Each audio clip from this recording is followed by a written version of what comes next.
Hello friends, welcome to GK क्रैच। Friends, 30 दिसंबर railway NTPC exam का फर्स्ट शिफ्ट खत्म हो चुका है और दोस्तों ये फर्स्ट शिफ्ट में पूछे गए बहुत सारे सवाल मेरे पास आ चुके हैं।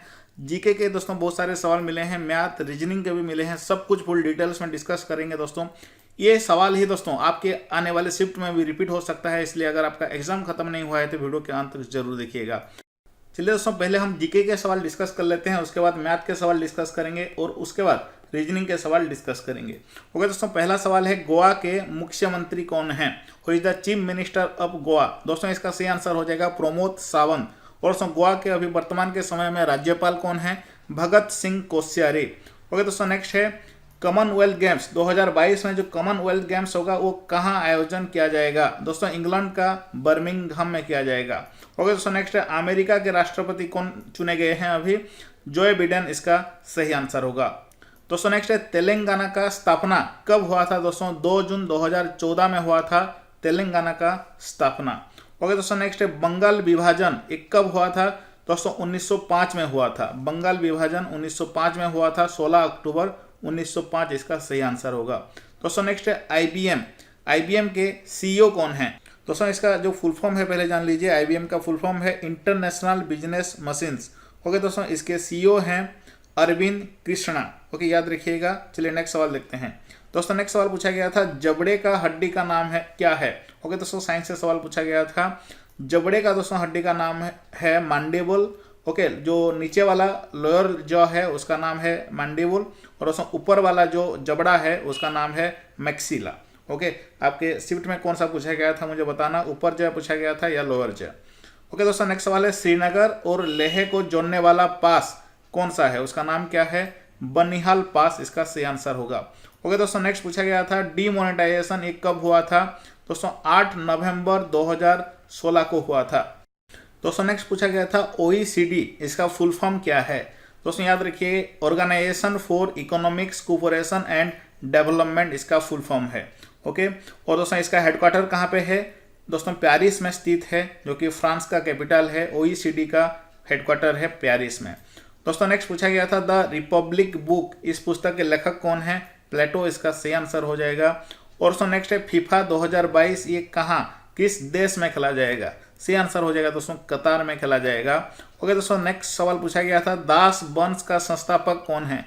यानी दोस्तों जो स्लेव डायनेस्टी था, स्लेव डायनेस्टी, ये इसके संस्थापक कौन थे? दोस्तों कुतुबुद्दीन ऐबक सही आंसर हो जाएगा। ओके दोस्तों, नेक्स्ट है सबसे मजबूत हड्डी कौन सा है? सी आंसर हो जाएगा दोस्तों जबड़े का हड्डी सबसे मजबूत हड्डी होता है। दोस्तों नेक्स्ट सवाल पूछा गया था मार्बल। मार्बल का फॉर्मूला क्या है? जो केमिकल फॉर्मूला क्या है? Calcium carbonate. Okay, CaCO3 C answer हो जाएगा कैल्शियम कार्बोनेट। ओके दोस्तों, नेक्स्ट सवाल पूछा गया था इनमें से उपधातु कौन है? Okay, metalloid. 4 ऑप्शन दिए गए थे दोस्तों, उनमें से उपधातु कौन सा है? सिलिकॉन दिया गया था। और दोस्तों साथ साथ अगर जर्मानियम भी होता तो वो भी हो जाता। ओके, जर्मानियम भी याद रखिएगा। दोस्तों नेक्स्ट है परमाणु की संरचना किसने आविष्कार किया? दोस्तों सही आंसर होगा रदरफोर्ड एंड बोर। दोस्तों यहाँ पे जितने भी सवाल देख रहे हैं, चाहे वो साइंस का हो गया, करंट अफेयर का हो गया, दोस्तों मैं सच बता रहा हूँ जीके क्रैच एप्लीकेशन में सब कुछ है। यानी दोस्तों 90% क्वेश्चन सब कुछ जीके क्रैच एप्लीकेशन में है, मिल जाएगा।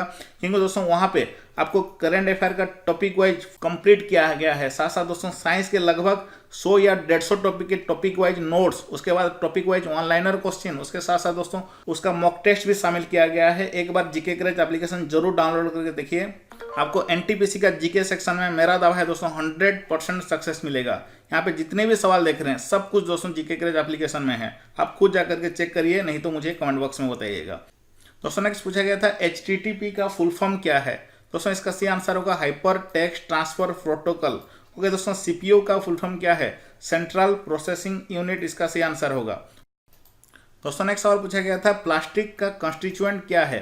ओके दोस्तों, प्लास्टिक का जो किससे बना होता है? प्लास्टिक कार्बन का कंपाउंड से बना होता है।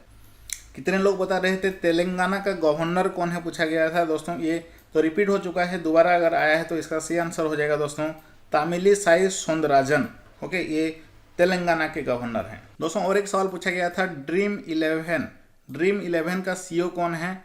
हर्ष जैन सही आंसर हो जाएगा। और दोस्तों साउथ अफ्रीका का कैपिटल भी पूछा गया था, कुछ बोल रहे हैं। आपको पता होगा साउथ अफ्रीका के 3 कैपिटल होते हैं, वो है केप टाउन, प्रिटोरिया और तीसरा है ब्लोएम फोंटेन। तो उनमें से क्या आपके ऑप्शन में था मुझे बताइएगा। और दोस्तों अगला सवाल है परसेंटेज से 40 का कितना प्रतिशत 1.2 है। ओके, मान लीजिए वो संख्या x है तो x percentage of 40 equal to 1.2। Okay दोस्तों, लेकिन इसको अगर आप सॉल्व करेंगे तो आपको टाइम लग जाएगा।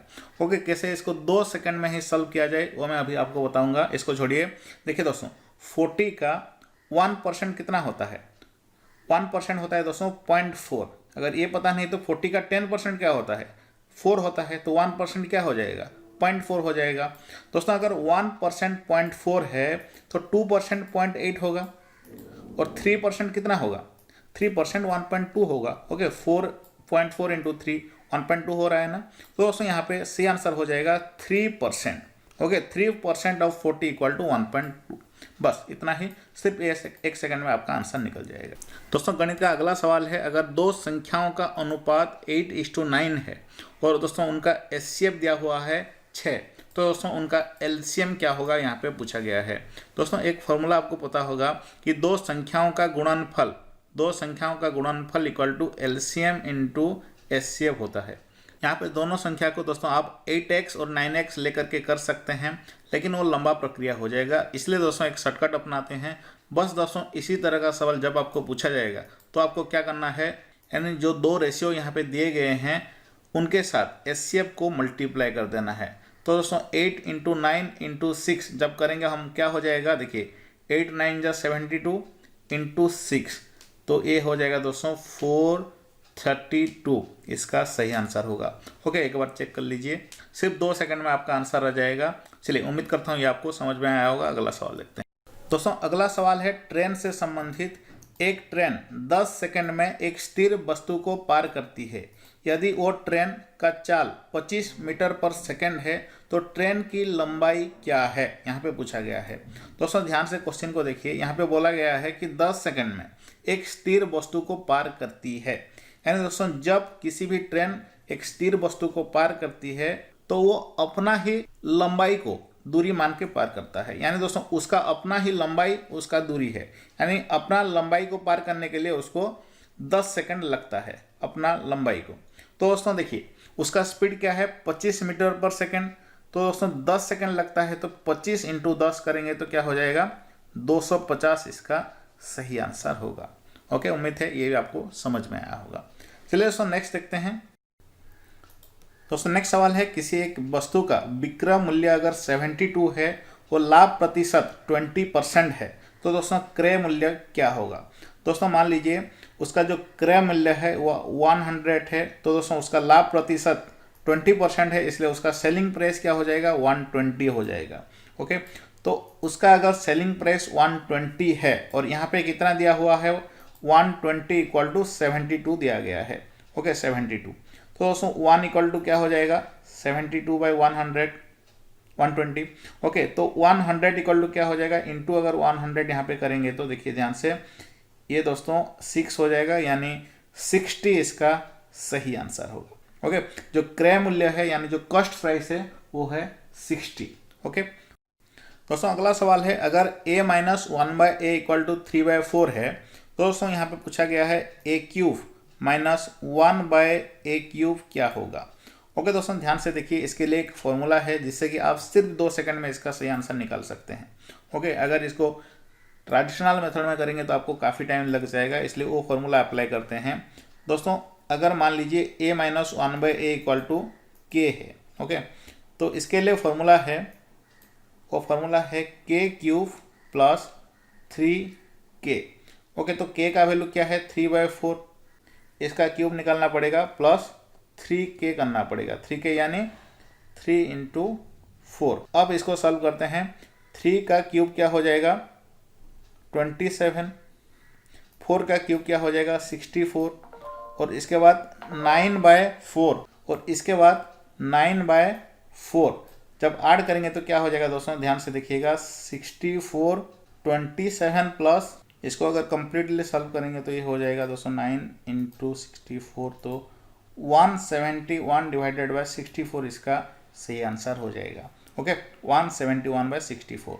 दोस्तों नेक्स्ट सवाल है, 10 315 डिग्री का मान क्या होता है। दोस्तों ध्यान से देखिए, tan 315 को हम क्या लिख सकते हैं, tan 360 माइनस 45 लिख सकते हैं। और 360 डिग्री के बाद हर वैल्यू रिपीट होता है, इसलिए कैंसिल हो जाएगा। तो tan माइनस 45 इसका सही आंसर है, यानी इसको सॉल्व करेंगे तो tan 45 का वैल्यू क्या होता है दोस्तों, 1 होता है। tan माइनस 45 का वैल्यू क्या होता है, -1 होता है। तो दोस्तों -1 इसका सही आंसर। चलिए दोस्तों नेक्स्ट सवाल है, प्रथम 25 प्राकृतिक संख्याओं का माध्य ज्ञात कीजिए। यानी दोस्तों प्रथम 25 प्राकृतिक संख्या का माध्य क्या है। ओके, काफ़ी आसान सवाल है। इसका आंसर मैं चाहता हूँ कि आप कमेंट बॉक्स में बताएं। चलिए इसका आंसर कमेंट बॉक्स में मुझे बताइए। ओके, देख करके ही इसका आंसर बता सकते हैं। चलिए बताइए दोस्तों। नेक्स्ट सवाल है, एक डाटा सेट का प्रसारण यानी जो वेरिएंस है 121 दिया हुआ था। तो दोस्तों उस डाटा का मानक विचलन क्या है, यहाँ पे पूछा गया है। तो दोस्तों 121 का स्क्वायर रूट इसका सही आंसर हो जाएगा, जिसका कि स्क्वायर रूट क्या होता है, 11 इसका सही आंसर है। दोस्तों नेक्स्ट सवाल पूछा गया था आपका जो वेन डायग्राम से, किरण, महासागर, सूरज, इसका वेन डायग्राम करेंगे तो क्या हो जाएगा। दोस्तों ध्यान से देखिए, सूरज का मान लीजिए एक बड़ा सर्किल है, तो जो किरण इसके अंदर आ जाएगा। उसके बाद महासागर इससे कम्प्लीटली डिफरेंट है, तो ये महासागर हो जाएगा। यहाँ पे ये महासागर है, ये सूरज है और एक किरण है। ओके दोस्तों नेक्स्ट है, एक गोलाकार में 7, 11 और 20 थे, तो नेक्स्ट क्या होगा। दोस्तों एक गोलाकार था, उसमें दोस्तों एक जगह पे 7 था, उसके बाद 11 था और यहाँ 20 था। तो दोस्तों यहाँ पे क्या होगा पूछा गया है। दोस्तों ध्यान से देखिए, 7 पे जब हम 4 ऐड करते हैं तो 11 होता है, और 11 में जब हम 9 ऐड करते हैं तो 20 होता है। ये जो 4 ये क्या है, ये 2 का स्क्वायर है। ये जो 9 है ये क्या है, ये 3 का स्क्वायर है। यानी दोस्तों हम यहाँ पे 4 का स्क्वायर ऐड करेंगे तो 20 + 16 क्या हो जाएगा, 36 यहाँ पे आ जाएगा। तो 36 इसका सही आंसर है। दोस्तों नेक्स्ट सवाल पूछा गया था, ममता और नंदिनी सुबह में शतरंज खेल रहे थे। अगर नंदिनी सूर्योदय की तरफ देख रहा था जिस समय वो खेल रही थी, तो ममता दोस्तों किस दिशा में देख रही थी। काफ़ी आसान सा सवाल है दोस्तों। अगर नंदिनी सूर्योदय की तरफ देख रही थी, यानी वो अगर वो पूर्व दिशा की ओर देख रही थी, तो ममता दोस्तों पश्चिम इसका सही आंसर हो जाएगा। ओके, ये पश्चिम दिशा पर दिख रही थी। दोस्तों नेक्स्ट सवाल है, यदि एक वृत्त की परिधि पाई d है तो उसका क्षेत्रफल क्या होगा। उस वृत्त का क्षेत्रफल क्या होगा, यहाँ पे पूछा गया है। दोस्तों परिधि का जो फॉर्मूला क्या होता है, 2πr होता है। तो 2πr इक्वल टू यहाँ पे दिया हुआ है पाई d। ओके, तो r इक्वल टू क्या हो जाएगा, पाई पाई कैंसिल हो गया, तो r इक्वल टू दोस्तों d/2 हो जाएगा। ओके, तो क्षेत्रफल का फॉर्मूला क्या है, πr² है। तो πr² जब करेंगे तो क्या हो जाएगा, ये पाई d/2 का स्क्वायर d²/4। ओके, तो इसका क्षेत्रफल क्या है, पाई d²/4। दोस्तों नेक्स्ट सवाल है रीजनिंग से, 152, 107, 72, 47, तो यहाँ पे क्या होगा पूछा गया है। दोस्तों ध्यान से देखेंगे तो 152 और 107 के बीच में डिफरेंस क्या है, -45 है। ओके, तो इन दोनों के बीच में डिफरेंस क्या है, देखिए -35 है। देखिए, और दोस्तों 72 और 47 के बीच में डिफरेंस क्या है, -25 है। तो दोस्तों यहाँ पे जो हमारा आंसर आएगा वो इससे 15 माइनस होगा, यानी 47 से जब हम 15 माइनस करते हैं तो क्या हो जाता है, 32 इसका सही आंसर होगा। ओके, चलिए अगला सवाल देखते हैं। दोस्तों नेक्स्ट सवाल है, 6400 का 25% वार्षिक दर से 3 वर्ष का चक्रवृद्धि ब्याज कितना होगा। ये सवाल दोस्तों पूछा गया था। इसके लिए दोस्तों पहले हमको इसका चक्रवृद्धि मिश्र धन निकालना पड़ेगा। जिसके लिए दोस्तों हमको क्या करना पड़ेगा, देखिए 25 यहाँ पे दिया हुआ है वार्षिक दर, तो 125 × 100, 125 × 100 इसको हम कैंसिल करेंगे तो ये हो जाएगा दोस्तों 5/4, यानी 5/4 × 5/4 × 5/4 3 बार करेंगे, क्योंकि 3 वर्ष का चक्रवृद्धि ब्याज है।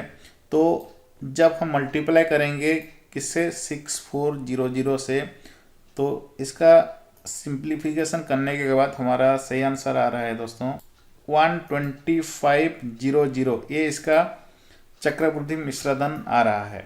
ओके, तो इससे जब दोस्तों हम 64,000 को माइनस कर देंगे तो हमारा ब्याज आ जाएगा।